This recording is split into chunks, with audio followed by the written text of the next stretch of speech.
নমস্কাৰ বন্ধুসকল, পুনৰ এটা নতুন ভিডিঅ'লৈ আপোনালোকক স্বাগতম জনাইছোঁ।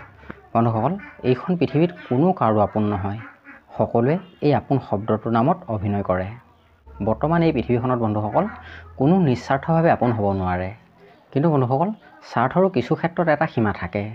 যেতিয়া বন্ধুসকল স্বাৰ্থই সেই সীমা অতিক্ৰম কৰি দিয়ে, তেতিয়াই সমাজত কোনোকালে পূৰাব নোৱাৰা এটা ডাঙৰ ক্ষতি হৈ যায়। ঠিক আজি আমাৰ কোনোকালে পূৰাব নোৱাৰা এটা ডাঙৰ ক্ষতি হৈ গ'ল কেইটামান আপোন বুলি অভিনয় কৰা ঘোৰ স্বাৰ্থপৰ লোকৰ কাৰণে।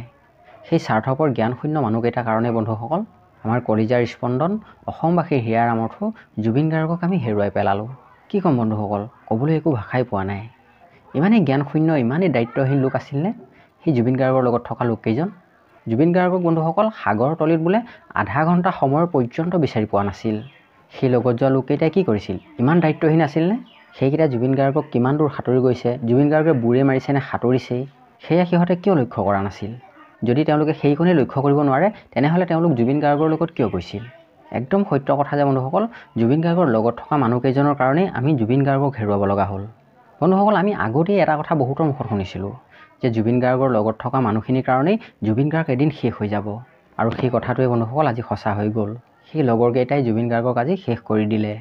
আমি বন্ধুসকল জুবিন গাৰ্গক কিছুমান কথাত বিৰোধ কৰিছিলোঁ, কিন্তু সেয়া অৰ্থ এয়া নহয় যে আমি তেওঁক বেয়া পাইছিলোঁ।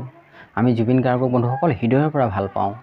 আমি তেওঁক সেই বিতৰ্কসমূহৰ পৰা আঁতৰি সদায় আমাৰ মাজত জুবিন গাৰ্গ হৈ থকাটো বিচাৰিছিলোঁ। যাৰ গান শুনি ডাঙৰ হৈছোঁ, যাৰ গান শুনিলে, যাৰ গানৰ কলি গুণগুণালে মনৰ পৰা সকলো দুখ শেষ হৈ যায়, তেওঁক বাৰু বেয়া পাব পাৰিনে? কিন্তু বন্ধুসকল আজি সকলো শেষ হৈ গ'ল। আমি কি হেৰুৱালোঁ সেয়া ক'বলৈ একো ভাষাই বিচাৰি পোৱা নাই। কিন্তু বন্ধুসকল আমি বহুত ডাঙৰ কিবা এটা হেৰুৱালোঁ, যিটো আমি কোনোকালে বিচাৰি নাপাম। এটা কথা ভাবি চাওকচোন বন্ধুসকল, কিমান এটা বিশ্বাস লৈ জুবিন গাৰ্গে সাগৰত নামিছিল যে সেই মানুহখিনি মোৰ লগত আছে, মোৰ কিবা এটা হ'লে সিহঁতে মোক বচাব। কিমান এটা বিশ্বাস কৰিছিল তেওঁলোকক চাওকচোন। কিন্তু বন্ধুসকল জুবিন গাৰ্গৰ লগত সেইসকলে বিশ্বাসঘাতকতা কৰিলে। আধা ঘণ্টাতকৈ অধিক সময় জুবিন গাৰ্গক পানীৰ তলত বিচাৰি থাকিব লগা হৈছিল, কিন্তু সিহঁতৰ খবৰেই নাই।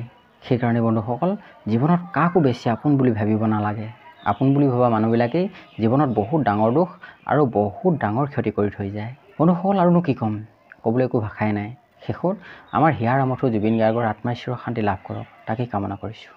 বন্ধুসকল জুবিন গাৰ্গৰ এই ঘটনাটোত আপোনাৰ মতামত কি জনাব আৰু ভিডিঅ'টো আপোনাৰ বন্ধুসকললৈ শ্বেয়াৰ কৰি দিব।